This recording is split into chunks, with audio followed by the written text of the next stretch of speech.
আল্লাহ পাক রব্বুল আলামিন বলেন বান্দা বড় মহব্বত করে তোমাকে বানাইছি, বড় মাহবুব করে বানাইছি। কিসের জন্য বানাইছি জানা নেই? এই পৃথিবীর মধ্যে 18,000 মাখলুকাত বানাইলাম। এই 18,000 মাখলুকাতের মধ্যে সব মাখলুকাতকে কিন্তু আমি আমার ইবাদতের জন্য মুখাল্লাফ করি নাই। মাত্র 2টা জাতিকে আমি ইবাদতের মুখাল্লাফ করেছি। বলেন কয়টা জাতিকে ইবাদতের মুখাল্লাফ করেছে? মাত্র 2টা জাতিকে আল্লাহ তাআলা ইবাদতের মুখাল্লাফ করেছে। এর মধ্যে একটা জিন জাতি, একটা মানুষ জাতি। ওয়ামা খালাকাতুল জিন্না ওয়াল ইনসা ইল্লা লিয়াবুদুন।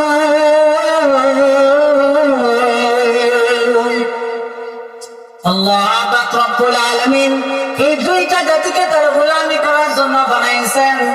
এখন আমার কথা বুঝে থাকলে বলুন, আল্লাহ পাক রব্বুল আলামিন আপনাকে আমাকে কিসের জন্য বানাইছেন? ও মুসলমান,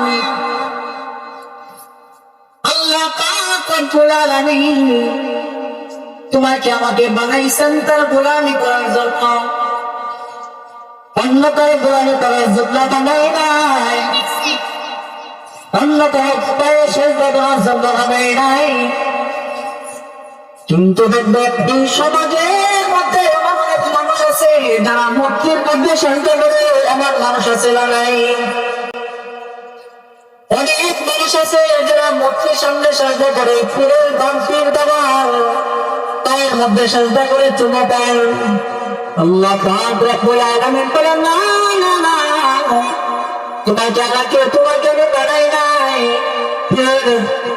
ভাইয়ের মধ্যে সেজদা করার জন্য বানাই নাই, তোমাকে বানাই নাই সূর্যকে পূজা করার জন্য তোমাকে বানাই নাই, তোমাকে আগুনের পূজা করার জন্য বানাই নাই, তোমাকে একমাত্র আমি আল্লাহ তোমার গোলামি করার জন্য বানাইছি।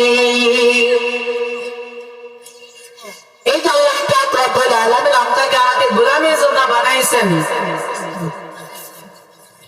এখন আমরা নিজেকে বুঝে প্রশ্ন করি কতটুকু আমরা গোলামি করি? আমার হাত আল্লাহ পাক রব্বুল আলামিন কতটুকু দিয়েছেন, আমার মন সাক্ষী দেয় আমার একটা একটু চলে গেছে, এমনকি বেশিরভাগ টাকা চলে যেতে পারে, কিন্তু আমি কতটুকু আমল করতে পারলাম আমার নিজেকে আমি নিজে প্রশ্ন করি। আল্লাহ পাক রব্বুল আলামিন বলে বান্দারে, আমি তোমাকে ইবাদতের জন্য বানাইছি, কিন্তু যদি শয়তানের ধোঁকার মধ্যে পড়ে তুমি নফসে মরে গোলামি করে, সমস্যা নাই। যদি আমি আল্লাহ তাআলা দরবারে খাতি দিলে তওবা করে, আমি আল্লাহ পাক রব্বুল আলামিনের দরবারে খাতি দিলে তওবা মাফসা, আমি আল্লাহ পাক রব্বুল আলামিন তোমাকে মাফ করে দেব। আল্লাহ তাআলা আমাকে আপনাকে মাফ করে দেবেন। এখানে সপ্তাহ হতে কাটাগুলো কি করতে হবে? তওবা করতে হবে।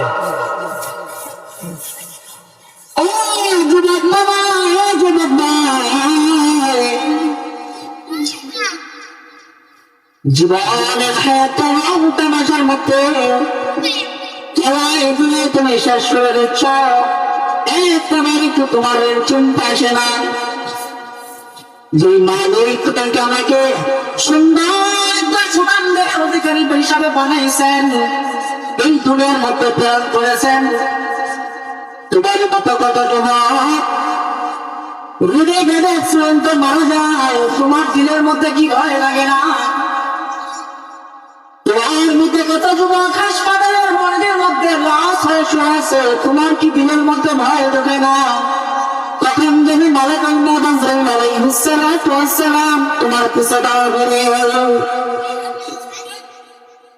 আল্লাহর গোলাম বাবা তোমাকে আমাকে বানাইছেন আল্লাহ তাআলার গোলামি করার জন্য, কিন্তু আল্লাহ তাআলার গোলামি না করে তুমি আগামী দুনিয়া নিয়ে ব্যস্ত।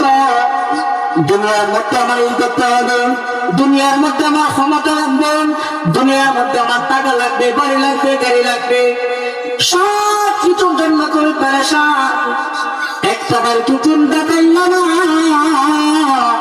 যে মালিক তোমাকে মহব্বত করে বানাইছে সেই মালিকের জন্য তুই কি কামাই করলাম? ও দুনিয়া, ও মুসলমান, গভীর মনোযোগ দেন।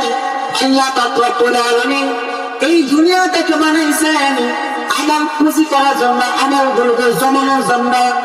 আখিরাতের দিনটা যেন আপনার ভালো হয়, আখিরাতের মধ্যে যে আপনি সুখে থাকতে পারেন, এই জন্য দুনিয়ার মধ্যে আল্লাহ পাক রব্বুল আলামিন আপনাকে আমাকে পাঠাইছেন তার বেশি বেশি ইবাদত করার জন্য, বেশি বেশি পুঁজি অর্জন করার জন্য।